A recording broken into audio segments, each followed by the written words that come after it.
With my son earning a substantial salary and you not working and spending your days idle, it's clear you don't fit in here. From now on, I'll be living here with my son, so you need to leave immediately." It was an unusual day. My husband, who typically stayed in his room, was out when the intercom rang loudly. I answered the door to find my mother-in-law standing there.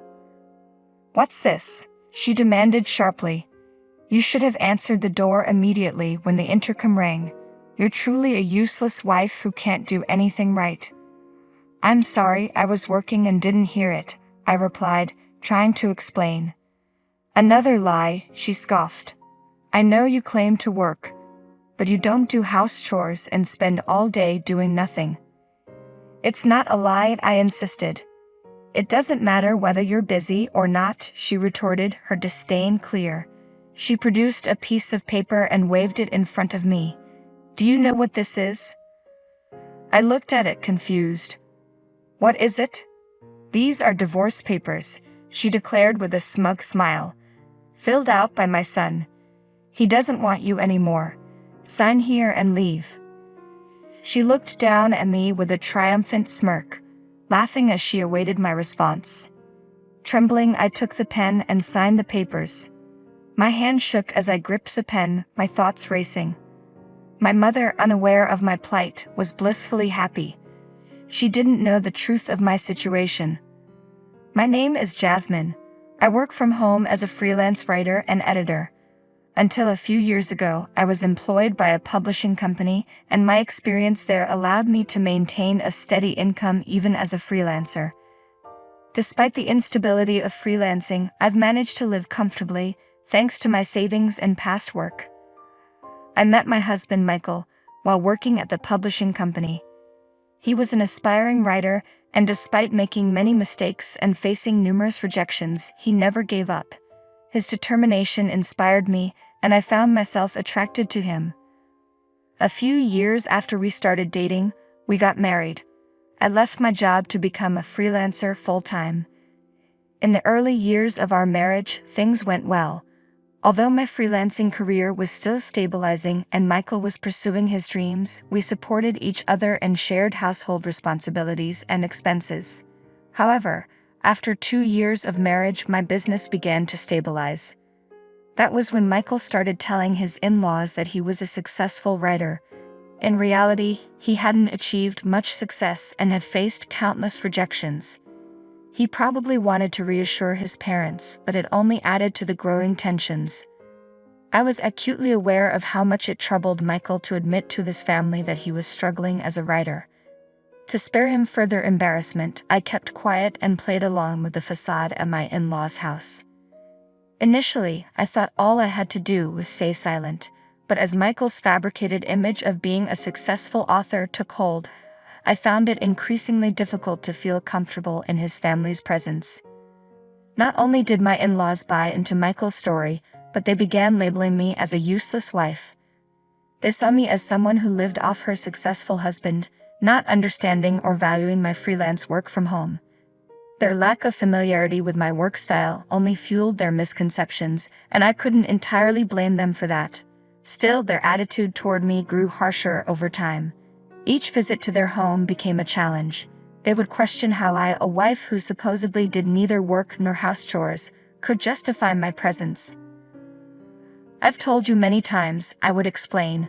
"I'm a freelancer, so I work from home." We discussed sharing household duties when we got married. Their responses were dismissive and condescending. "You claim to work from home, but it's not a real job. You don't earn much, and Michael supports both you and your expenses." Their criticism was relentless, and it was clear they had little respect for my work or my contributions to the household. "I make a decent living and cover our expenses every month," I tried to explain. "Oh, you just don't get it," my mother-in-law interrupted dismissively. "If you don't start appreciating Michael more and showing some gratitude, I don't know how long he'll put up with you." She continued, "If Michael decides to leave you, you won't be able to support yourself." Her harsh words were relentless. I almost sighed aloud, but managed to keep my frustration in check. I wanted to tell her that I handle most of the household expenses and chores while Michael, who doesn't have a job or contribute to the housework, doesn't pull his weight. But I swallowed those words too. Initially, I only faced sarcastic comments from my in-laws when Michael wasn't around. Recently, things had worsened.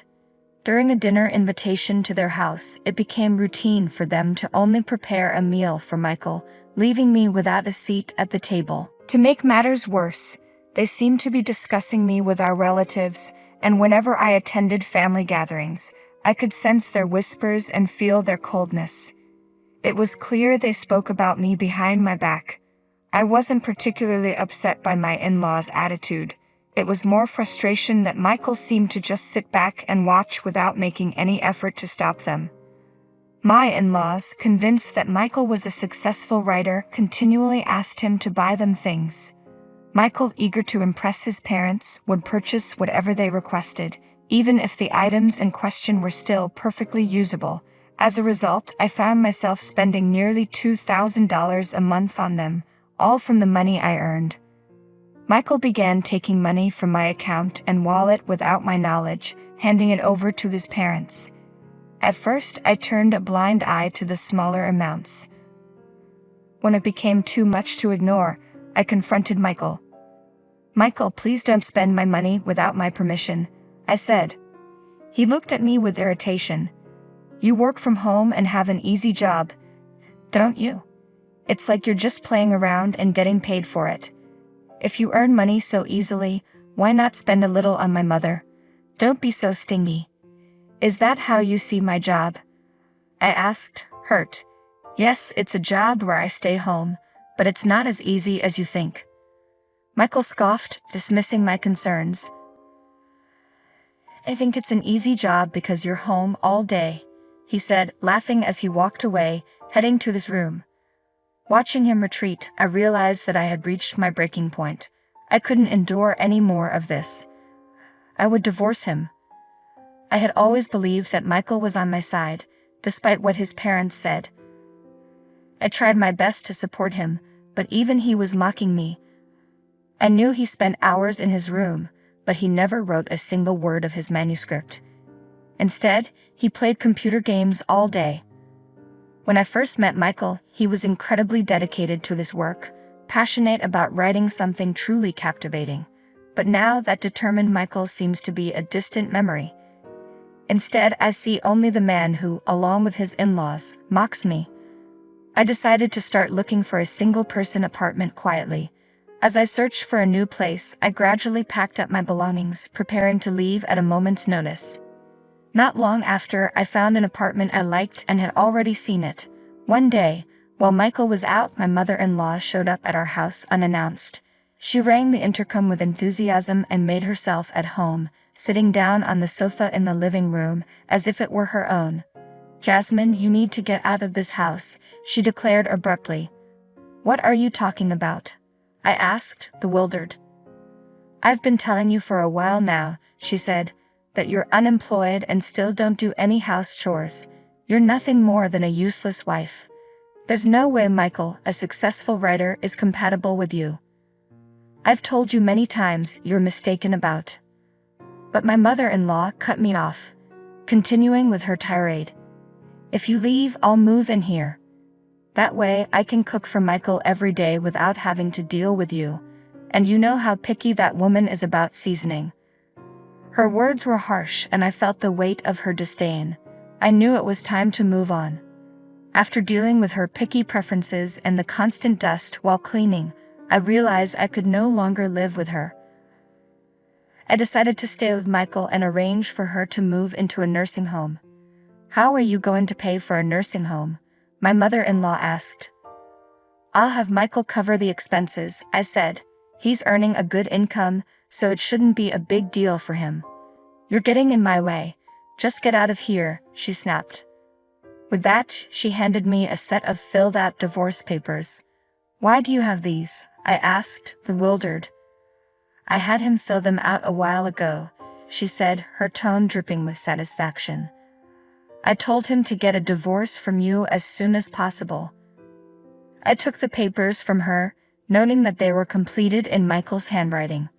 A smirk played on my mother-in-law's face as she watched me. This actually worked in my favor. Although I was ready to move out, I had been concerned about how the divorce process would unfold. I worried that Michael, not wanting to give up his current situation, might resist signing the papers. Seeing them filled out already gave me a sense of relief.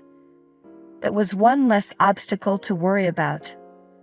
I had braced myself for a lengthy discussion and potential conflict, so it was a stroke of luck that the divorce papers were handed to me so easily. My mother-in-law seemed a bit taken aback by how quickly I signed the papers, but she soon composed herself and took on her usual stance. "Now get out of here," she demanded. "Leave the furniture behind. Everything was bought with Michael's money, so you can't take anything with you." She laughed, clearly pleased with herself. I packed up my belongings swiftly and moved into the new apartment. On my way, I filed the divorce papers at the municipal office, marking the beginning of my new, independent life. I was pleasantly surprised at how peaceful and undisturbed it was to live alone. Without interruptions or mockery, I noticed my work seemed to be progressing better than ever. 3 days into my new life, while working from home, I received a call from Michael. His voice, drenched in desperation, was unlike anything I had heard before. "Please come home," he pleaded, sounding utterly pathetic. "What's wrong now?" I asked, puzzled. "I'm sorry. I apologize. Please come back." "I'm not coming back. We're already divorced." "I never agreed to the divorce. That doesn't count. Those divorce papers were just a threat. I didn't mean to actually divorce you. But you signed them. It's done. You don't need a wife who just plays around all day, works an easy job, and doesn't handle any of the house chores. You're living with the family you love so much now. What's the problem?" "I'm sorry, but my family believes I'm a successful writer. They quit their jobs and moved here, expecting to live off me. On top of that, they're insisting that I cover grandma's surgery, and I just don't have that kind of money." "I see. So you want me to come back?" "Yes, and now that they know I've been lying to them, my parents are furious with me. They're all demanding that I bring you back immediately. You can see how difficult this situation is for me. Please come back. Let's live together again." "Do you really think I'm going to agree to that?" Replied. "I've told you repeatedly that we're divorced. You need to deal with your own problems. Don't be like that, Jasmine." Despite my firm refusal, Michael kept insisting, refusing to let go.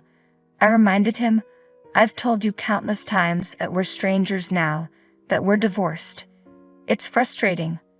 "All right, if you're so insistent on divorcing me," Michael said, "then you should be responsible for paying for my parents' care and alimony. You should have taken care of that when we were married." "Are you serious?"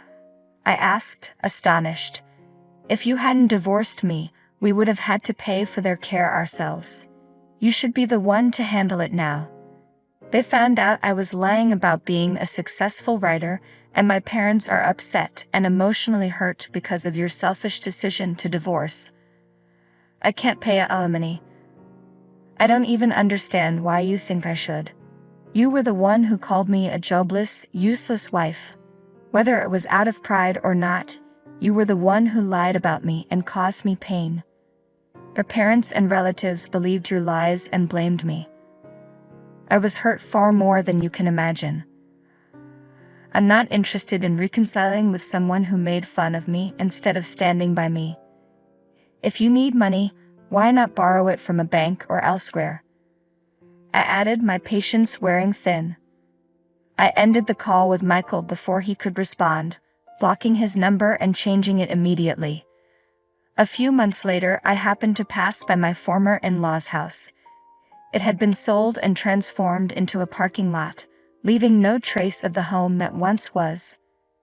As I stood there, a neighbor who was returning from shopping approached me. She mentioned that Michael's family had been forced to move into an old apartment after running out of money and becoming unemployed. The neighbor recounted how the family had been embroiled in constant arguments, their disputes loud enough to be heard outside. Their noise had been so disruptive that the police had been called several times. She gave me a sympathetic pat on the shoulder and said, "You had a tough time too," before quickly walking away. I looked back at the spot where my former in-law's house once stood. Michael's attempts to present himself as successful had led him deeper into deception, and the gap between his lies and reality had only widened over time. The outcome was far more dramatic than I had ever expected. It was almost like something out of a novel, small lies spiraling into a catastrophic end. I wondered if Michael, who had aspired to be a writer, could have ever anticipated such a downfall. Although I feel a twinge of pity for him, knowing he destroyed himself through deceit and the pursuit of superficial glory, I also see this as a valuable lesson. I'm determined to learn from his mistakes and ensure that I never follow the same path.